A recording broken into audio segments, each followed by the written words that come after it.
Hi friends, welcome back to Arc Tutorials. Today I'm starting a brand new series where I'm going to show you a demo of AI agents that I'm building based on Langchain. These agents are individual, can do multitasking, multi-agent using AI, using a lot of existing third-party applications. Join me in this series. This is use case number 1. We are doing competitor analysis, or you can say market intelligence, using Langchain and Groq.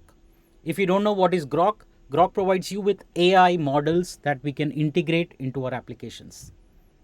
Groq also provides you free developer credits. That's what I'm using as part of this demo. Before I show you the demo, if you find value, if you like the demo, smash that like button. Have doubts, comment, want to learn, subscribe, want one-on-one consulting or training, email me. Let's start with the demo. All right, quick note on my folder structure and the way I've written it. Everything is driven through config.py, which means I will enable each one of these services one by one in the demos. Today, we are using Groq. That's the brain, AI brain that will work for our application or the AI agent.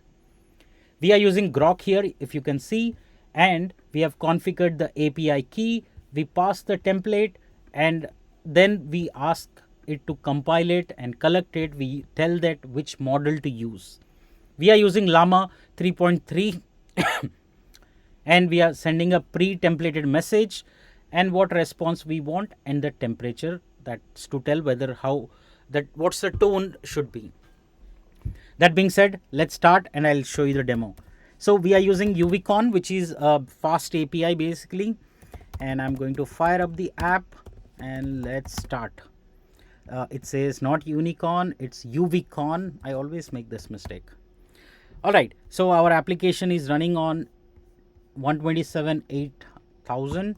I'm going to go to docs, which is the Swagger API. I'm going to analyze, and this is requiring us to pass a URL. So let's try it out, and I'm going to show you what Groq will extract it. But before that, I'm going to say OpenAI news. Give me an OpenAI news article, not from this, let's say from CNBC, and let's take this URL, go back and put it in this. Now this agent will summarize, will get the top 5 bullet list and do the brain processing. So let's see the output. You can see here, I passed a URL and it will extract the title, description, badges, and it will summarize the entire article in 5 bullet points for us. Extremely critical. If you go to any news website, say New York Times, CNN, Fox News, Money Control, you want to summarize an article, this is how you can do it via an agent. Like I said, I'm using the Groq API, and I'm using the Llama AI model. This is what you need to build your AI agent. This is just the start of it. What you would see here is that we are passing a data, a URL. The brain, which is the Groq, is using the Llama model, extracting the bullet list. We are going to do many use cases of pushing it to Airtable, Notion. We are going to integrate Resend for sending emails. The best of all, we are going to do Stripe integration for payments. All of this automatically through an AI agent. This is a start of the demo series. Today I showed you how to use Groq with Langchain. In the next episode, I'm going to push this into one of the favorite ones, which is Slack or Discord. So don't miss the demo and subscribe and hit that like button for me. See you in the next demo.